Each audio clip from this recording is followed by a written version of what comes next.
हरे कृष्णा। तो प्रत्येक रविवार को हम श्रील प्रभुपाद लीलामृत का पाठ करते हैं, जिसका लेखन श्रील प्रभुपाद के शिष्य सत्स्वरूप दास गोस्वामी महाराज ने किया है। अध्याय 17 है, जिसका शीर्षक है बोरी पर। तो पिछले कई दिनों से आप सबने श्रवण किया है कि किस प्रकार से श्रील प्रभुपाद जी बोरी पर जाकर निवास करते हैं, जो बोरी स्ट्रीट है, और वहाँ रहते हुए श्रील प्रभुपाद जी अपना भागवतम का जो अनुवाद है, बल्कि वो जो स्थान था जहाँ सबसे अधम पतित ऐसे लोग निवास कर रहे थे, जो सब प्रकार के पाप कर्मों में लिप्त थे। लेकिन सत्स्वरूप दास गोस्वामी महाराज एक जगह लिखते हैं कि बल्कि ऐसा बेहद निम्न स्तर का वो स्थान था जहाँ सब और पाप कर्म होते रहते थे। लेकिन फिर भी श्रील प्रभुपाद जिस कमरे में रहते थे, वो जो स्थान है वो वृंदावन के राधा दामोदर मंदिर का जो कमरा है उससे अभिन्न लग रहा था, क्योंकि श्रील प्रभुपाद उस स्थान पे रहते हुए भी उससे लिप्त नहीं थे। जैसे भगवद गीता में कृष्ण कहते हैं, पद्म पत्रमि वाम्बसः, जो कमल का पुष्प है वो कीचड़ या जल में रहकर भी उसका स्पर्श नहीं करता, बल्कि वो जो बोरी स्ट्रीट है वो तीनों गुणों से लिप्त थी या युक्त थी। लेकिन श्रील प्रभुपाद उससे परे थे। तो प्रभुपाद कहते हैं कि मुझे कभी ऐसे लगा नहीं वहाँ, क्योंकि श्रील प्रभुपाद निरंतर भगवत नाम, भगवत भजन और विशेषता श्रीमद् भागवतम का अनुवाद ऐसे स्थान में रहकर कर रहे थे। भागवतम के एक एक शब्द को भक्तिमय व्याख्या के रूप में प्रस्तुत कर रहे थे। तो वो जो स्थान है प्रभुपाद के उपस्थिति से वृंदावन के समान ही था। आपने पिछले रविवार को भी सुना किस प्रकार से श्रील प्रभुपाद जी वहाँ छोटा सा प्रोग्राम शुरू किए थे। कई सारे संगीतकार रात भर इधर उधर के गाने गाकर बजाकर नशे में धुत होते थे, और सुबह होती थी तो प्रभुपाद जी जहाँ रहते थे वहाँ आते थे, क्योंकि प्रभुपाद वहाँ बावरी का जो कमरा था वहाँ कीर्तन शुरू करते थे। तो हर कोई अपना अपना इंस्ट्रूमेंट लेकर वहाँ पहुँच जाता था और बजाता रहता था। तो प्रभुपाद कभी किसी की घृणा नहीं की है। प्रभुपाद ने किसी को द्वेष भावना से नहीं देखा है कि तुम बहुत अधम हो, पतित हो, अयोग्य हो, आप थोड़ा दूर रहो। नहीं, श्रील प्रभुपाद ने सबको आश्रय प्रदान किया है, क्योंकि प्रभुपाद किसके मूर्तिमान व्यक्तित्व है? नित्यानंद प्रभु की कृपा के मूर्तिमान व्यक्तित्व है। नित्यानंद प्रभु मार खाए प्रेम दे।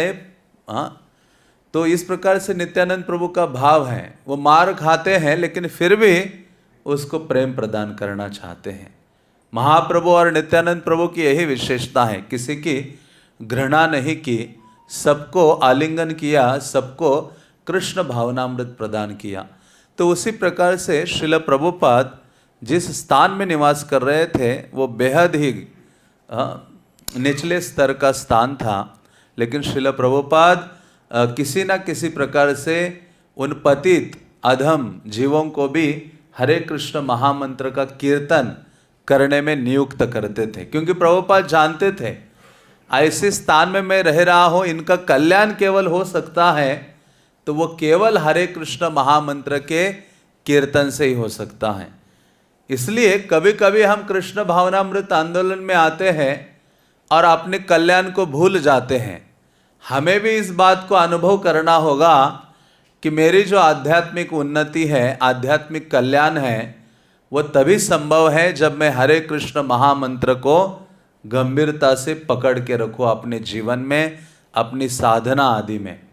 इसलिए तो प्रभुपाद का पिछले कई दिन पहले हमने चर्चा किया था। प्रभुपाद जब अमेरिका पहुँचे तो उन्होंने वो जो सॉन्ग लिखा था, मार्के ने भागवत धर्म आदि 2 गीत लिखे थे।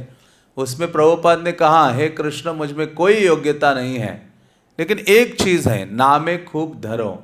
मैंने क्या किया है, आपका ये जो पवित्र नाम है ना, उसको अच्छे से पकड़ के रखा है। पकड़ कर रखने का मतलब है कीर्तनीय सदा हरि, गंभीरता से हरे कृष्ण महामंत्र का जप करना और कृष्ण का जो एक कीर्तन है उसके श्रवण कीर्तन में लगे रहना। तो वही जो भाव गौर निताई का था, वैसा ही भाव श्रील प्रभुपाद के हृदय में था, इसलिए इतना विशाल आंदोलन खड़ा हुआ है।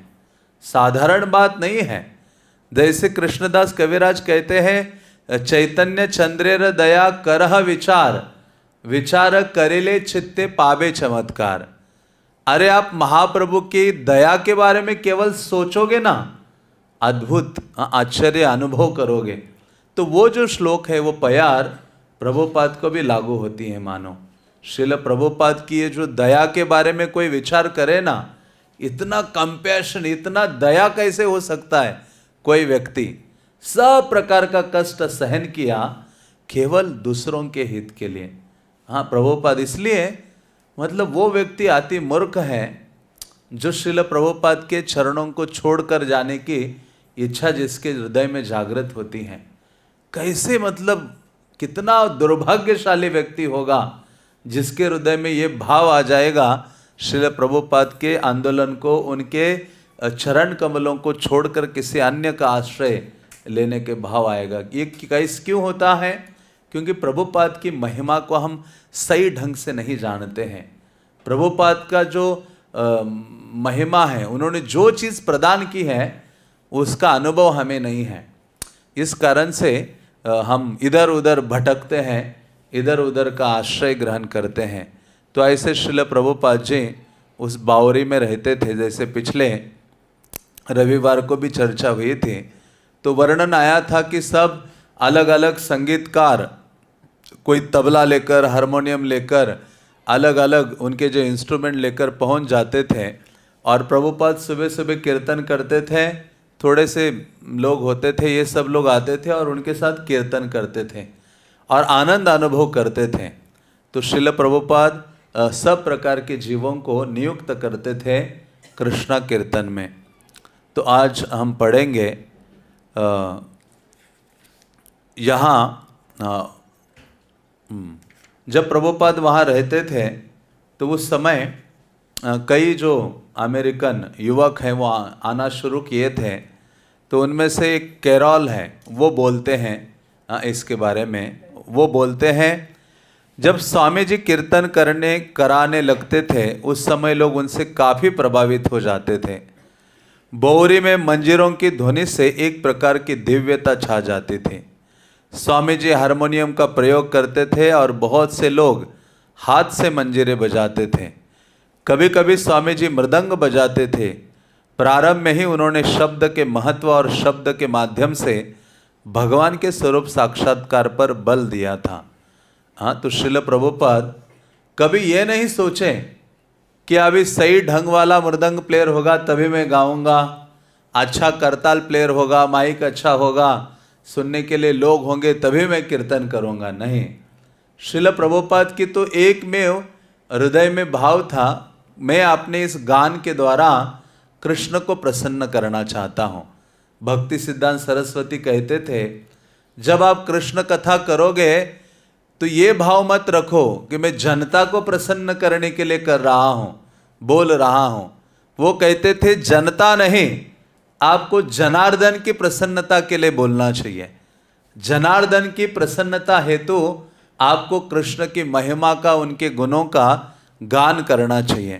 तो प्रभुपाद यहाँ से करताल लेके गए थे, वो मृदंग तो था नहीं, करताल पर कीर्तन करते थे। वो कहते हैं, ये अमेरिकन युवक कहता है कि स्वामी जी जब वहाँ कीर्तन करते थे तो इतना दिव्य अनुभव महसूस होता था, क्योंकि ये जो कृष्ण नाम है ना, जो शुद्ध भक्त के मुखारविंद से जब हम सुनते हैं तो उसका बहुत गहरा प्रभाव हमारी चेतना पर होता है। आज में भी हजारों कीर्तनिया आए हैं इस्कॉन में, लेकिन फिर भी हम जब श्रील प्रभुपाद का उस ध्वनि सुनते हैं हरे कृष्ण मंत्रा, तो अलग ही चेतना में दिव्यता और शुद्धता का अनुभव करते हैं। इसलिए कई भक्तों का यह अनुभव है, और बल्कि अनुभव ही नहीं बल्कि हमें यह अभ्यास रखना चाहिए, प्रयास करना चाहिए। प्रभुपाद के कीर्तन को सुनना चाहिए, प्रभुपाद ने जो प्रवचन आदि दिए हैं वो हमें श्रवण करना चाहिए। तो वो कहते हैं कि श्रील प्रभुपाद जी गाते थे, इंस्ट्रूमेंट बजाते थे और बीच बीच में बताते थे, और ज़्यादातर जोर देते थे शब्द ध्वनि के ऊपर। वो कहते थे कि भगवान का साक्षात्कार शब्द के माध्यम से हो सकता है। इसलिए वेदों में ये उक्ति है, अनावृत्ति शब्दात। इस संसार में जो जो बंध गया है वो शब्द के कारण ही बंधा हुआ है, और इस संसार से मुक्त होने का सर्वोत्कृष्ट साधन क्या है? शब्द ध्वनि है। और ये साधारण शब्द ध्वनि नहीं है, ये जो भगवान का गुणगान है, हरे कृष्ण महामंत्र है, ये साधारण शब्द ध्वनि नहीं है। ये कहाँ की ध्वनि है? गोलोकेरा प्रेम धन हरे नाम संकीर्तन। ये साधारण नाम नहीं है, ये प्रेम नाम संकीर्तन है। आध्यात्मिक जगत से ये लाए हैं। बल्कि भक्ति विनोद ठाकुर हरिनाम चिंतामणि में कहते हैं कि भगवान का अपना गोलोक वृंदावन में एक तिजोरी है, भंडार है, और उस तिजोरी में, उस भंडार गृह में जो तिजोरी है उसमें कोई पूछे कि भगवान क्या मूल्यवान वस्तु रखते हैं, तो भगवान कहते, भक्ति विनोद ठाकुर कहते हैं, नाम से परम धन। वो कहते नाम रूपी ये परम धन है, वो कृष्ण उस गोलोक वृंदावन के उस तिजोरी में रखते हैं। और जब महाप्रभु के रूप में आते हैं, पंच तत्व के रूप में आते हैं, तो हथौड़ा लेकर वो तोड़ देते हैं और उस प्रेम धन को खींचकर यहाँ लाते हैं। इसलिए बोला गया है गोलोकेरा प्रेम धन। इसलिए कृष्णदास कविराज कहते हैं, अरे ये जो पंच तत्व है, इन्होंने इस प्रेम धन को चखा है, खाया है ये प्रेम फल को, और ये पंच तत्व इतने मत्त हो गए, प्रमत्त हो गए, पागल हो गए, और इस संसार में आकर नवद्वीप मायापुर में उन्होंने इस प्रेम धन का वितरण किया। हाँ, जारे देखो तारे कहो कृष्ण उपदेश। या वो कहते हैं पात्रा पात्र विचार नाही, नाही स्थाना स्थान। महाप्रभु और ये पंच तत्व ने देखा नहीं कोई योग्य है अयोग्य है, सबको ये कृष्ण प्रेम दिया है। इसलिए इस संसार में श्रील प्रभुपाद शुरुआत से इस पर बल देते थे कि भगवत साक्षात्कार के लिए शब्द ध्वनि का सहारा लेना होगा। और ये शब्द ध्वनि है भगवान की महिमा का गान करना अपनी जीवा से, और दूसरा है भगवान के नामों का उच्चारण करना। हरे कृष्णा कृष्णा कृष्णा हरे हरे, हरे राम राम राम हरे हरे। तो ये सांसारिक शब्द बांध देते हैं हमें, हमारी चेतना को नीचे ढकेल देते हैं। सांसारिक जो इसलिए कहते ना, महाप्रभु ने कहा ग्राम्य वार्ता ना सुनिबे काने। ये जो भौतिक वार्तालाप है, प्रजल्पा है, ग्राम्य वार्ता है, कृष्ण के अलावा जितने भी चर्चा है वो सब ग्राम्य वार्ता है। इस संसार में बांधने वाली चर्चा है। तो इस संसार से मुक्त होना है तो कृष्ण चर्चा, कृष्ण का गुणगान करना होगा। और जो जितना अधिक कृष्ण का गुणगान करेंगे, जितना अधिक हरि नाम का उच्चारण जीवा से करेंगे, उतना इस संसार में रहकर भी हम मुक्त होंगे। इसलिए ये जोड़ देते हैं श्रील प्रभुपाद शुरुआत से कि इस दिव्य ध्वनि को सुनो। प्रभुपाद जी जब यहाँ आए थे दिल्ली, अपने शिष्यों को लेके आए, उसके पश्चात वृंदावन आदि स्थानों में, तो भारत में आए तो कई लोगों के घर में प्रभुपाद जी प्रवचन देते थे हिंदी में। तो उन दिनों तो कोई इंडियन था नहीं, इक्का दुक्का होगा कोई, लेकिन अधिकतर हमें विदेशी भक्त थे। तो कई बार वो भक्त सोचते थे अभी प्रभुपाद हिंदी प्रवचन देंगे, हम क्या करेंगे उसमें बैठकर। प्रभुपाद कहते थे आओ, और मैं हिंदी बोल रहा हूँ उसमें बैठो, प्रवचन सुनो। हाँ, आपको समझ में आए ना आए, प्रभुपाद ने कहा ये जो ध्वनि उच्चारित हो रही है ये साधारण ध्वनि नहीं है, ये आपके चित्त को, हृदय को शुद्ध करने वाली है और भगवत प्रेम को जागृत करने की सामर्थ्य ये ध्वनि रखती है। इसलिए श्रील प्रभुपाद उन विदेशी भक्तों को भी हिंदी प्रवचन में बिठा के रखते थे। हाँ, इसलिए धीरे धीरे ये अनुभव करना चाहिए कि जो ये भगवत कथा है, विशेष रूप से भगवान नाम है, ये साधारण ध्वनि नहीं है। जितना अधिक हम अपने आप को नाम के संपर्क में रखेंगे, उतना ही अधिक हमारी ये जो धूमिल चेतना है वो शुद्ध होने लगेगी। हाँ, जैसे लोहा जितना आग के नजदीक होगा उतना उसमें आग के गुण आ जाएंगे। तो उसी प्रकार से अभी हमारी जो चेतना है, करोड़ों जन्म से नाना योनि सदा फिरे करदय भक्षण करे, करोड़ों जन्मों से क्या हुई है, इतनी नीचे चली गई है। तीनों गुणों के प्रभाव के कारण बहुत अधिक दूषित हो गई है, धूमिल हो गई है। और जितना अधिक इसको भगवान नाम के, कृष्ण कथा के संपर्क में रखेंगे, ये चेतना ऊंची उठने लगेंगी। इसलिए प्रभुपाद ने कहा ऊंचा रखो अपनी चेतना को। इसलिए प्रभुपाद जी जोर देते थे। इसी कारण से प्रभुपाद ने क्या किया इस आंदोलन में, सुबह के समय में नित्यम भागवत सेवया, शाम के समय में भगवत गीता का श्रवण करो, ये इसलिए दिया है। और दिन में नाना प्रकार की सेवाएं करो, सुबह सुबह हरि नाम का जप करो।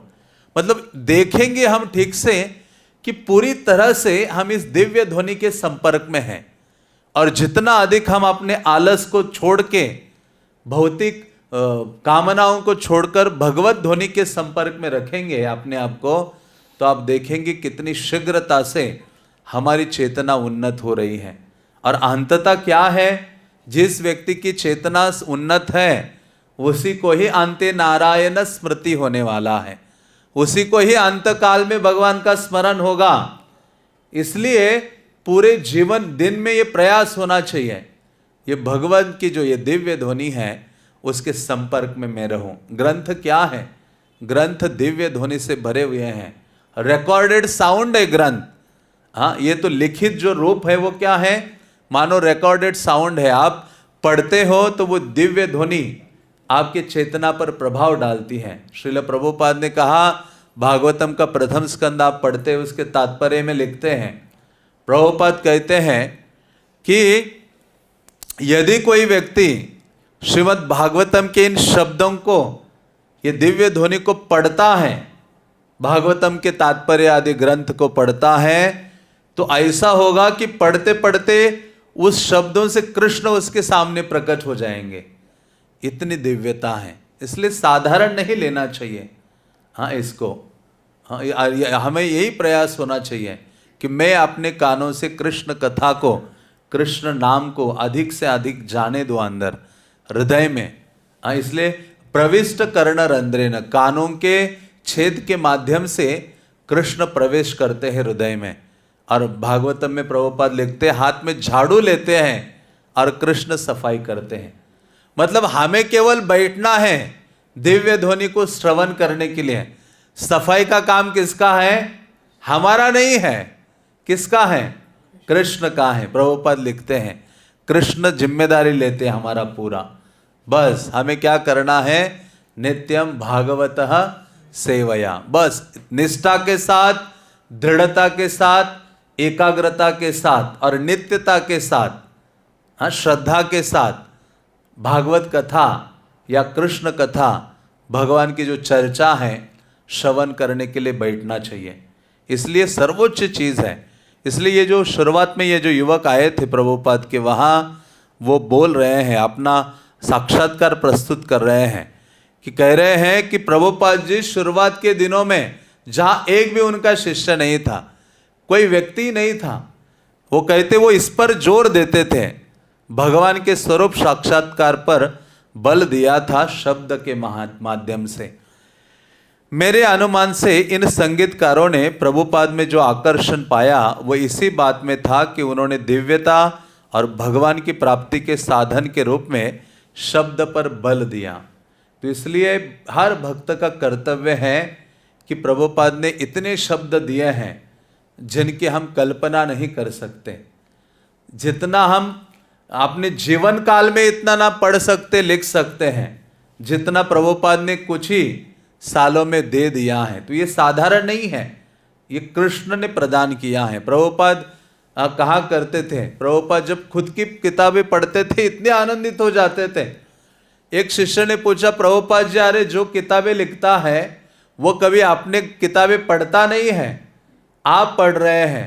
प्रभुपाद ने कहा मैंने नहीं लिखा है, ये किसने लिखाया है? कृष्ण ने, स्वयं उन्होंने लिखा है। तो ये साधारण नहीं। इसलिए आप देखेंगे लॉस एंजलिस का जो मंदिर है उसका गार्डन बहुत सुंदर था। प्रभुपाद जी वहाँ बैठा करते थे और अपने शिष्यों को बिठाकर कृष्णा बुक देते थे और कहते थे कृष्णा बुक पढ़ो। तो भक्त कृष्णा बुक पढ़ते थे। प्रभुपाद 1 लीला 2 लीला 3 ऐसे पढ़ते रहते थे, पढ़ते रहते थे, श्रवण करते रहते थे। इसलिए प्रभुपाद ने जोर दिया कि हमें पढ़ना चाहिए। प्रभुपाद कहते थे मेरे आंदोलन में एक बीमारी आ गई है। वो भक्त, मेरे भक्त सोचते कि मैंने ग्रंथ लिखे हैं बांटने के लिए, बांट कर धन एकत्रित करने के लिए, डोनेशन लाने के लिए, लेकिन मेरे भक्त भूलते जा रहे हैं कि मैंने ये ग्रंथ उन लोगों, बाहर के लोगों के लिए नहीं लिखे हैं, ये ग्रंथ मैंने अपने भक्तों के लिए लिखे हैं। मैं चाहता हूं मेरे भक्त ग्रंथों को पढ़ें। और वास्तव में प्रभुपाद के ग्रंथों को पढ़ते हैं ना, आप देखेंगे अब तुरंत ये रजो तमो सत्वगुण से ऊपर आप अनुभव करते हो अपने आप को। चाहे आप कितने ही समस्या में हो, कितने ही रजोगुण के आकर्षण में हो, तमोगुण के निद्रा में हो, आप प्रभुपाद के ग्रंथ का हाथ लगाते, खोलकर एक पैराग्राफ पढ़ते हैं, तुरंत आप शुद्ध सत्व में पहुंचते हैं। 3 गुणों से परे आपकी चेतना जाती है। इसलिए प्रभुपाद ने कहा प्रतिदिन पढ़ना चाहिए, रोज ग्रंथों का अध्ययन करना चाहिए। तो प्रभुपाद स्वयं पढ़ा करते थे और प्रभुपाद ने ये साधारण शब्द ध्वनि नहीं दिए हैं, ये दिव्य शब्द ध्वनि हमें दी है। और आपने आपको सबसे भाग्यशाली व्यक्ति समझना चाहिए कि मैं सर्वाधिक भाग्यशाली व्यक्ति हूँ। हाँ, कृष्ण ने मुझे श्रील प्रभुपाद जैसे आचार्य प्रदान किया है, उनका आंदोलन दिया है, इतने सारे अनमोल ग्रंथ खजाना दिया है, कृष्ण नाम दिया है, ऐसा महामंत्र जो पार्वती के लिए दुर्लभ है, शिवजी के लिए दुर्लभ है, ब्रह्मा के लिए दुर्लभ है, ऐसी चीज मेरे हाथ में दी है। ऐसा प्रसाद मुझे प्रदान किया है जिसके लिए पार्वती देवी तपस्या करती हैं, जगन्नाथ के रूप में फिर उनको प्रसाद प्राप्त होता है। तो आप सोचिए हमारा जो सौभाग्य है ना, करोड़ों करोड़ों देवताओं से भी क्या है, सर्वश्रेष्ठ है। इसलिए बादलों में आकर देवता देखते, अच्छा ये मुझे कब इस्कॉन में जन्म मिलेगा, कब इतना अच्छा सौभाग्य होगा। वहां भक्तों का संग, कृष्ण कथा, श्रीमद् भागवतम, वृंदावन, मायापुर, भक्तों का संग है, भागवतम, चैतन्य चरितामृत, कीर्तन, कितनी चीजें हैं। मतलब ये सारी चीजें हमें वैकुंठ भगवत धाम जाने के लिए हैं। तो मूर्ख व्यक्ति होगा जो इसका लाभ नहीं उठाएगा। हाँ, इसलिए हमें कम नहीं समझना चाहिए, हमें समझना चाहिए इस संसार में जितने लोग हैं ना, उनसे सबसे भाग्यशाली व्यक्ति मैं हूँ। यह नहीं सोचना चाहिए अरे मैं कितना दुर्भाग्यशाली हूँ, इतना धन लोगों के पास है, उसके पास ये सुविधा है, अब भौतिक लोगों के पास यह है, लेकिन वो क्षण भंगुर हैं, शाश्वत नहीं है, अंततः दुख देने वाली है। हमें अपने सौभाग्य का पता नहीं है। जब सौभाग्य का पता होगा, हाँ, अनुभव करेंगे, जब प्रभुपाद का ये जो मैसेज है, संदेश है, उसको सही ढंग से समझने का जब हम प्रयास करेंगे तो पता चलेगा कि मुझसे सौभाग्यशाली व्यक्ति इस पूरे संसार में कोई नहीं है। मेरे हाथ में कृष्ण को थमाया है। प्रभुपाद जी ने क्या किया है, नाम के रूप में कृष्ण हाथ में रखे हैं, प्रसाद के रूप में कृष्ण हाथ में रखे हैं, भागवत के रूप में कृष्ण आपके हाथ में रखे हैं, भक्त के रूप में, हाँ, तो सब प्रकार से कृष्ण आपके हाथ में रखे हैं। अभी आपकी बारी है, उनको छोड़ना है या उसका आलिंगन करना है। तो प्रभुपाद अनमोल वस्तु हमें प्रदान करते हैं और ये शुरुआत का ही युवक है, इतना बड़ा अनुभव अपना प्रदान कर रहे हैं। कहते प्रभुपाद ने सर्वोत्कृष्ट साधन के रूप में नाम के या शब्द पर बल दिया था। किंतु प्रभुपाद गंभीर लक्ष्य के पीछे थे, वे लोगों को शिष्य बनाना चाहते थे। क्योंकि प्रभुपाद चाहते थे मुझे आंदोलन की स्थापना करनी है तो थोड़े से अनुकूल लोग होने चाहिए, जो मेरे संदेश को समझे, सीखे और उसको आगे बढ़ाएं। तो प्रभुपाद ये चाहते थे, क्योंकि संदेश को आगे बढ़ाना है तो लोगों की आवश्यकता है, अधिक लोगों तक आपको पहुंचना है। हाँ, तो इसका वितरण की आवश्यकता है। हाँ, प्रभुपाद ने ग्रंथ लिखे, लेकिन उसको वितरण करने के लिए भी कोई चाहिए। जैसे भागवतम का संकलन किया व्यासदेव ने, तो उन्होंने सोचा इसका वितरण होना चाहिए, डिस्ट्रीब्यूशन होना चाहिए।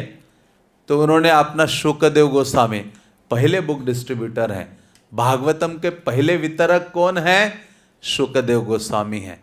हाँ, भागवतम उन्होंने लिखा, कंपाइल किया व्यासदेव ने, और उसका वितरण शुकदेव गोस्वामी ने किया। तो उसी प्रकार से प्रभुपाद चाहते थे कुछ ऐसे अनुकूल और योग्य लोग जिनको मैं ये संदेश प्रदान करूं, सिखाऊं, और वो आगे पहुंचाएंगे। तो आगे हम पढ़ते हैं। तो जो कैरॉल है उन्होंने इतना ही बोला था। तो आगे सत्स्वरूपदास गोस्वामी महाराज लिखते हैं, नवागंतुकों में माइकल ग्रांट गंभीर प्रकृति का था। माइक 24 वर्ष का था। ये एक अन्य युवक है जिनका नाम माइक है।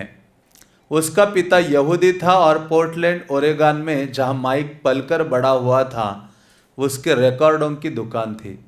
पोर्टलैंड के रीड कॉलेज में और सैन फ्रांसिस्को स्टेट में संगीत सीखने के बाद माइक, जो पियानो और कई वाद्य यंत्र बजाया करता था, अपनी मित्र लड़की के साथ संगीत को व्यवसाय के रूप में अपनाने की आशा लेकर न्यूयॉर्क नगर चला गया।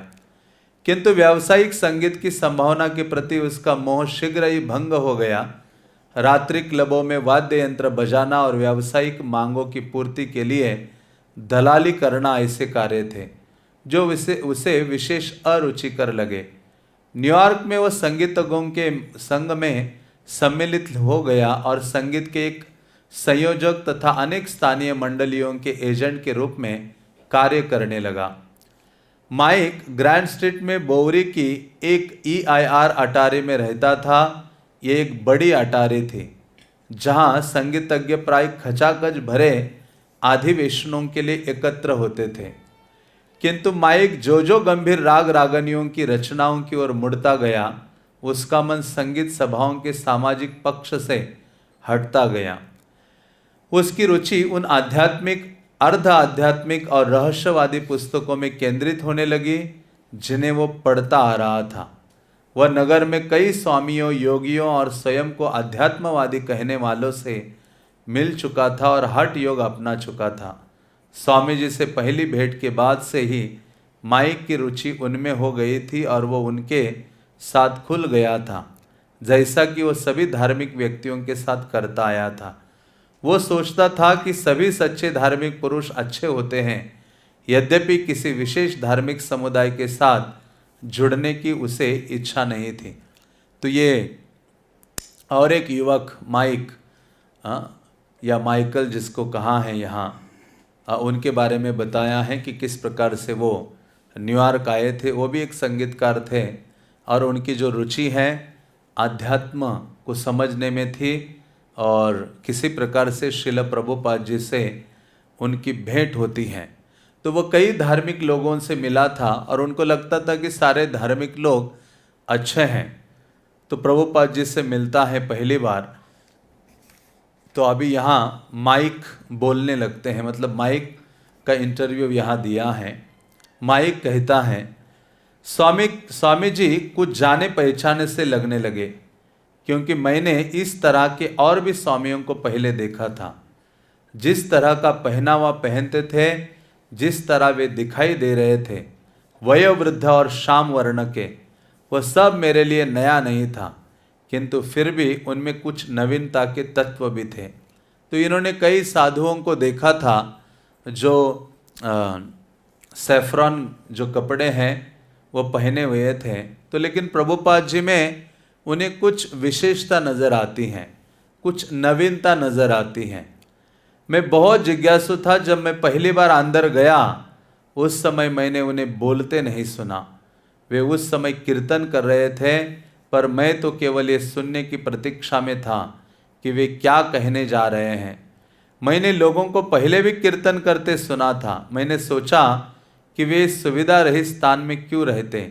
यदि जिस संदेश का प्रचार वे करना चाहते हैं वो उनकी व्यक्तिगत सुविधाओं से अधिक महत्वपूर्ण ना हो। मैं समझता हूँ कि जिस चीज़ का मुझ पर सबसे अधिक प्रभाव हुआ वो थी उनके चारों ओर व्याप्त वहाँ की विपन्नता। ये विचित्र बात थी, क्योंकि जिन स्थानों में पहले मैं जा चुका था उनमें इसका ठीक उल्टा था। वे सभी बड़े संपन्न थे। तो वो अन्य कई साधुओं से मिला था, माइक। वहाँ देखा था कि जितने भी ऐसे योगी थे भारत से गए हुए, वो तो बहुत अधिक संपन्न थे, वस्त्र आदि और उनके स्थान हैं, सुविधाएं हैं। लेकिन श्रील प्रभुपाद जहाँ रहे थे वह संपन्नता से पूर्णतः दूर वो स्थल था।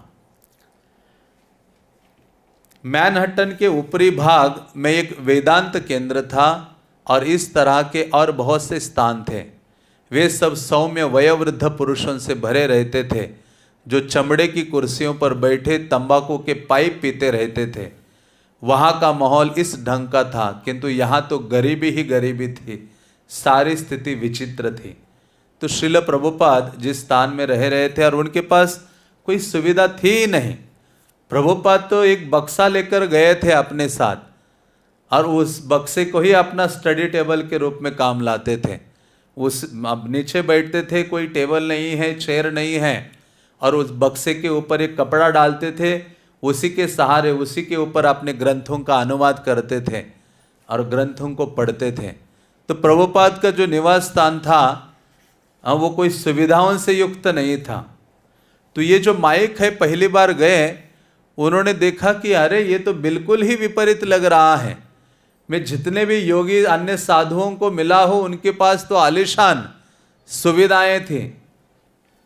स्वामी जी बहुत ही सुसंस्कृत लगे। ये भी एक विचित्र बात थी कि वे वहाँ रहते थे। जब वे बोलने लगे तो मैं तुरंत जान गया कि वे विद्वान हैं और जो कुछ कहते हैं पूरी आस्था के साथ कहते हैं। हाँ, तो प्रभुपाद जी तात्पर्य में लिखते हैं ना, मूर्ख का पता तब चलता है जब वो अपना मुंह खोलता है। हाँ, प्रभुपाद कहते थे इसलिए कई ऐसे हैं लोगों को मूर्ख बनाने के लिए मौन धारण करते हैं और कहते हैं 20 साल से हमारे बाबा जी क्या है, मौन व्रत हैं।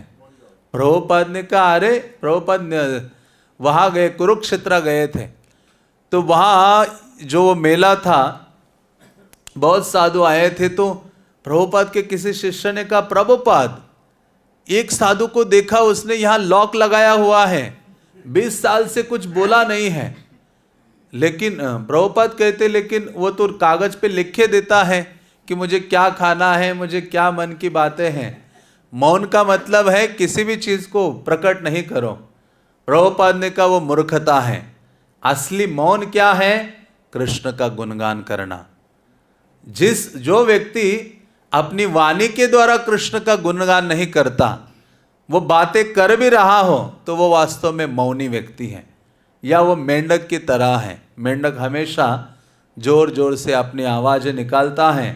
प्रभुपाद कहते हैं अंततः वो क्या करता है, आपने मृत्यु को आमंत्रित करता है, सर्प आ और मुझे खा के चला जा। तो प्रभुपाद कहते हैं हमारा आंदोलन मौनियों के लिए नहीं है, इसलिए प्रभुपाद कहते थे मुझे बोलते रखो, मुझे बोलते रखो। प्रभुपाद बहुत अस्वस्थ भी थे तो भी वो रुकते नहीं थे। हाँ, मुझे कृष्ण का कथा करनी है। भक्त कहते नहीं प्रभुपाद आराम कीजिए, प्रभुपाद कहते नहीं। तो प्रभुपाद आज भी बोलते हैं। हाँ, वो अपने ग्रंथों के माध्यम से बोलते हैं। इसलिए प्रभुपाद ने कहा जब तक मेरे ग्रंथों का वितरण चलता रहेगा तब तक मैं जीवित रहूँगा। हाँ, कोई कह सकता है कि अरे हमारा इतना सौभाग्य नहीं रहा कि प्रभुपाद से हम बात नहीं कर पाए, यह हमारी मूर्खता है। हाँ, क्यों नहीं, प्रभुपाद हमसे बात करने के लिए तैयार हैं, लेकिन हमने उनके जो ग्रंथ है, प्रभुपाद ग्रंथों के द्वारा हमसे बात कर रहे हैं, लेकिन हमने क्या किया है, बंद करके रखा है। ग्रंथों को बंद करके रखना मतलब आपने प्रभुपाद का मुंह क्या किया है, बंद किया कि आप मुझसे बात मत करो। कई महीने बीतते ही तब हम गीता भागवतम या अन्य ग्रंथों को खोलते हैं। हाँ, कुछ मूर्ख देखते हैं, कई भक्त मूर्ख देखते कि कब एक समय आएगा जब मैं ग्रंथों को खोलूंगा, लेकिन नहीं, आपको रोज ये प्रभुपाद से बात करने का सौभाग्य है। हाँ, कोई भी शंका है, सब जितनी भी विचार हमारे हृदय में मंडरा रहे हैं, संशय आदि हैं, लेकिन हम जब पढ़ते रहेंगे प्रभुपाद हमसे बात कर रहे हैं, क्योंकि प्रभुपाद ने बोलकर लिखे हैं सारे ग्रंथ। हाँ, प्रभुपाद बोल रहे हैं, लेकिन हम सुनने के लिए तैयार नहीं हैं और प्रभुपाद से बात करने के लिए तैयार नहीं है। इसलिए कुछ भी हो, हमें प्रतिदिन ग्रंथ को खोलना ही खोलना है, चाहे टाइम नहीं हो, 10 मिनट के लिए, 5 मिनट के लिए, हाँ, पढ़ना ही पढ़ना है। तो इस प्रकार से वो व्यक्ति कहता है कि जब प्रभुपाद को मैंने देखा और बात कर रहे थे तो तब लगा कि ये विद्वान व्यक्ति है, और ऐसा ही नहीं बोल रहे हवा में, पूरे आस्था के साथ। हाँ, मतलब उन्होंने अनुभव किया है, प्रभुपाद ने जो सारी शिक्षाएं हैं वो जी है, अपने जीवन में जिया है, अपने आचरण में डाला है और उस पर चले हैं, इसलिए उनकी जो वाणी है उसका प्रभाव है। इसलिए आज भी प्रभुपाद की लेक्चर सुनते हैं तो कितना प्रभाव हमारे हृदय में पड़ता है, एक एक शब्द इतना प्रभावशाली है जो प्रभुपाद उच्चारित करते हैं। हाँ, तो इसलिए प्रभुपाद की वाणी विशेष है। तो उन्होंने कहा कि जब प्रभुपाद को बोलते हुए मैंने सुना, समझ गया तुरंत कि ये जो वृद्ध व्यक्ति है ये साधारण नहीं है, विद्वता रखता है। उनके कुछ कथन बड़े साहसपूर्ण थे, वे भगवान के संबंध में बोल रहे थे और ये बिल्कुल नई बात थी भगवान के विषय में किसी को बोलते हुए सुनना।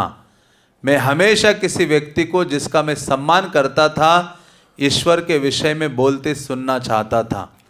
तो बल्कि प्रभुपाद ऐसे व्यक्तित्व थे, मानो पहली बार अमेरिका के उस धरती पर ऐसे व्यक्तित्व पहुँचे हैं, हम जो भक्ति योगा की शिक्षा देने गए हो। प्रभुपाद से पहले ऐसे नहीं कि बहुत लोग गए भारत से धर्म का उपदेश देने के लिए, लेकिन किसी ने भी भक्ति योगा का उपदेश नहीं दिया, और बहुत निष्ठा के साथ किसी ने प्रस्तुत नहीं किया कृष्णस्तु भगवान स्वयं। शास्त्रों की बात किसी ने नहीं की, शास्त्रों के आचरण की बात किसी ने नहीं की। वहां तो जितने भी योगी आदि जाते थे वो कहते थे कि बस आप जो मर्जी है वो पालन करते रहिए और थोड़े से डॉलर्स मुझे देते रहिए, बस। इसलिए तो प्रभुपाद जी जब डॉक्टर मिश्रा के वहां रुके थे तो उन्होंने कहा, स्वामी जी आप ये कपड़े जरा चेंज कर सकते, टाई वाई पहनिए जरा, सूट बूट। प्रभुपाद ने कहा, मैं बदलने नहीं आया हूं, स्वयं को चेंज करने नहीं आया हूं, दूसरों का परिवर्तन करने के लिए आया हूं। और प्रभुपाद गर्व के साथ कहते थे, कई भारतीय यहाँ आते हैं, हाथ आगे करते भिक्षा मांगते हैं, मुझे नौकरी दीजिए, मुझे आपका गुलाम बनाइए। प्रभुपाद कहते, मैं कुछ मांगने नहीं आया हूं, मेरे पास सर्वश्रेष्ठ धरोहर है, ऐसी वस्तु लेके आया हूं, मैं देने आया हूं, क्योंकि मैं चैतन्य महाप्रभु का संदेश वाहक हूं। और चैतन्य महाप्रभु क्या है? कृष्ण प्रेम प्रदायते, वो दाता है। महाप्रभु याचक नहीं है, देने वाले हैं, और कृष्ण प्रेम प्रदान करते हैं। प्रभुपाद ने कहा, मैं भी देने के लिए आया हूं, क्योंकि महाप्रभु की वाणी को मैं आगे दे रहा हूं। तो इस प्रकार से प्रभुपाद बहुत बोल्ड थे, और कभी भी जो सैद्धांतिक सत्य है वो प्रभुपाद ने बहुत कठोरता से प्रस्तुत किए सबके सामने। तो ऐसे श्रील प्रभुपाद जी विशेष स्थान रखते हैं। ये कहते हैं कि प्रभुपाद के प्रति सम्मान का भाव मेरे हृदय में जागृत हुआ और मुझे उनसे सुनना बहुत अच्छा लगने लगा। मैं हमेशा किसी व्यक्ति को जिसका मैं सम्मान करता था ईश्वर के विषय में बोलते सुनना चाहता था। मैं सदा धार्मिक प्रवक्ताओं को सुनना चाहता था, किंतु मैं उनका मूल्यांकन बड़ी सावधानी से करता था। जब स्वामी जी बोलने लगे तो मैं सोचने लगा। क्या सोच रहे थे वो माइकल? वो कहते हैं, वो सोचने लगे, अच्छा तो यहाँ ईश्वर के विषय में बोलने वाला एक ऐसा व्यक्ति है जो सचमुच ईश्वर का किंचित साक्षात्कार प्राप्त कर चुका है। मैं जितने लोगों से मिल चुका था उनमें से वे पहले व्यक्ति थे जिसे भगवान का भक्त कहा जा सकता था और जो वास्तव में गहराई से भक्ति का अनुभव करता था। तो माइक कह रहे हैं कि ये पहली बार ऐसे व्यक्ति को देख रहा हूँ जिनसे मैं भगवान का बारे में सुन रहा हूँ और ये महसूस कर रहा हूँ कि ये व्यक्ति निश्चित रूप से इन्होंने भगवत साक्षात्कार प्राप्त किया है। उनके वाणी से मुझे अनुभव हो रहा है। और वो कहते हैं कि मैं पहली बार किसी को ये कहने लगा कि ये भक्त हैं, भगवान के भक्त हैं, क्योंकि प्रभुपाद को देखने से वो कहते हैं कि भक्ति की गहराई इनके मुखारविंद में प्रकट हो रही थी, उनकी वाणी में, उनके आचरण आदि में झलक रही थी। तो प्रभुपाद व्याख्यान दे रहे हैं। आगे यहाँ लिखा है, तो प्रभुपाद उस समय प्रवचन दे रहे थे, तो क्या दे रहे तो वो बता रहे यहाँ। श्री कृष्ण अर्जुन को शुद्ध चेतना से कर्म करने के स्तर पर रखने का केवल प्रयत्न कर रहे हैं। हम पिछले कई दिनों से इस बात पर विचार कर चुके हैं कि कल हम केवल जड़ शरीर नहीं हैं, वरना हम चेतन प्राणी हैं। किसी न किसी तरह हमारा संसर्ग जड़ पदार्थ से ही हो गया है, इसलिए हमारी स्वतंत्रता बाधित हो गई है। तो प्रभुपाद का जो प्रवचन था उसकी 4 पंक्तियां यहाँ उद्धृत की हैं। तो उस प्रवचन में प्रभुपाद कह रहे हैं कि हमने चर्चा की है कि हम ये शरीर नहीं है, हम चेतन प्राणी हैं, लेकिन किसी न किसी प्रकार से भौतिक पदार्थ के संपर्क में हम आ गए हैं, जिसके कारण हमारी स्वतंत्रता खत्म हो गई है या रुक गई है या बाधित हो गई है। तो प्रभुपाद, ये विशेषता थी प्रभुपाद की। हमेशा प्रभुपाद इस बात पर बल देते थे कि आप एक भौतिक शरीर नहीं हो, आप इस शरीर से परे हो, आप एक भगवान के अंश हो, आत्मा हो। तो प्रभुपाद जब ये आंदोलन शुरू किया तो जब भी प्रवचन देते थे प्रभुपाद इस बात पर जोर देते थे, कहाँ से ये बात उद्धृत करते थे। तो भक्त लोग जब प्रभुपाद के साथ भारत आए और दिल्ली पहुँचे, और दिल्ली में बहुत बड़ा प्रोग्राम होने वाला था, उसका फोटोज वीडियोस भी हैं, जिसमें 20,000 लोग इकट्ठा हो गए थे।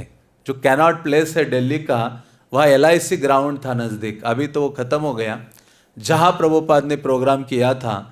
तो वहाँ जब प्रभुपाद के साथ भक्त जाने लगे और सोचे कि आज भारत आ गए हैं, अभी ये शरीर आत्मा हमने बहुत बार सुना है, अभी कुछ डिफरेंट सुनने को मिलेगा। कृष्ण की कुछ ऐसी लीलाएं होगी, वृंदावन की लीलाएं होगी, रास लीलाएं होगी, या अलग अलग कई चीज़ें। तो प्रवचन प्रभुपाद ने दिया और फिर से प्रभुपाद ने कहा, आप ये शरीर नहीं हो, आप कौन हो? आत्मा हो, और आत्मा भगवान का शाश्वत सेवक है। उसका कर्तव्य है भगवान की सेवा करना, तभी वो परम सुख और शांति लाभ कर सकता है। तो प्रवचन के बाद प्रभुपाद जी वापस अपने कमरे में आते तो भक्त कहते, प्रभुपाद जी हम सोच रहे थे आप कुछ आगे और बताएंगे।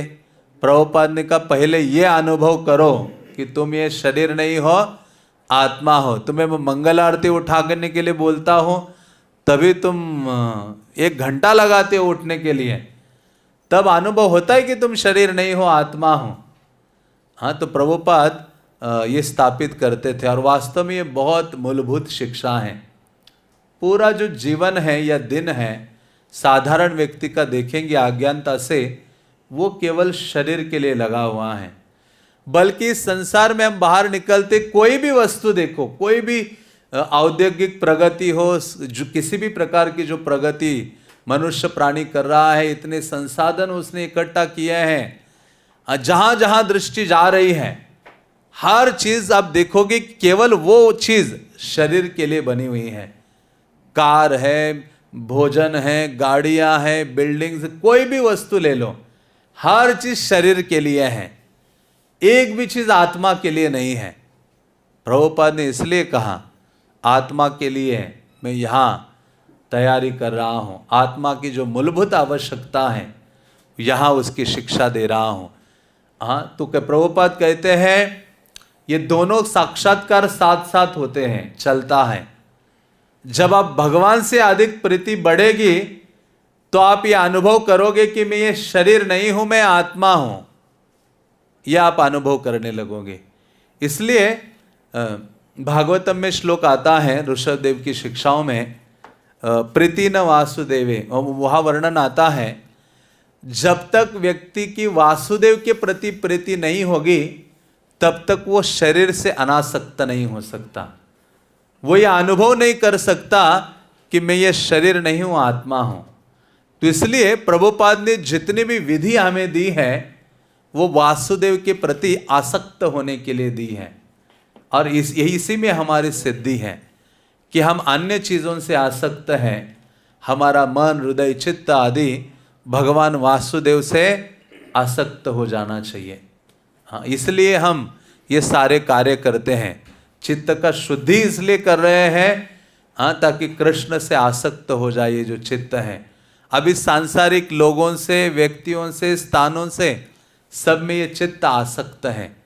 हाँ, ये भौतिक आसक्ति आ सकती है लेकिन जा नहीं सकती। वो जाने के लिए क्या करना होगा? हरे कृष्णा कृष्णा कृष्णा हरे हरे, हरे राम राम राम हरे हरे। आगे लिखते हैं, अब अप टाउन की तुलना में यहाँ उपस्थिति अच्छी है। प्रभुपाद, ये अप टाउन मतलब प्रभुपाद एक अन्य स्थान में पहले रुके थे जहाँ उनके कमरे का शीशा तोड़कर एक चोर अंदर गया, उनका टेप रिकॉर्डर और कुछ मूल्यवान चीज़ें लेकर भाग गया। प्रभुपाद जी जब आए वापस तो चौकीदार कहता है कि स्वामी जी आपके घर में चोरी हो गई है। वो चौकीदार का मुंह देख के प्रभुपाद ने देख लिया कि चोर अन्य कोई नहीं है, कौन है? यही है, ये जो बोल रहा है। प्रभुपाद ने कहा यहाँ रहना उचित नहीं है। उसके पश्चात प्रभुपाद अभी यहाँ आ रहे जहाँ की हम चर्चा कर रहे, बावरी स्ट्रीट में। अटारी पर स्थान अधिक है। सच तो यह है कि इस समय जिस मंच पर प्रभुपाद बैठते हैं उसका ही क्षेत्रफल 72nd स्ट्रीट के उनके पूरे कार्यालय कक्ष के लगभग बराबर है। ये गंदी अंधेरी अटारी जिसकी छत की कड़ियों पर भी पेंट नहीं हुआ है, मंदिर की अपेक्षा पुराना माल गोदाम अधिक लगती है। अब सोचे ऐसे स्थान में रह रहे थे, हाँ, मानो कोई गोडाउन है।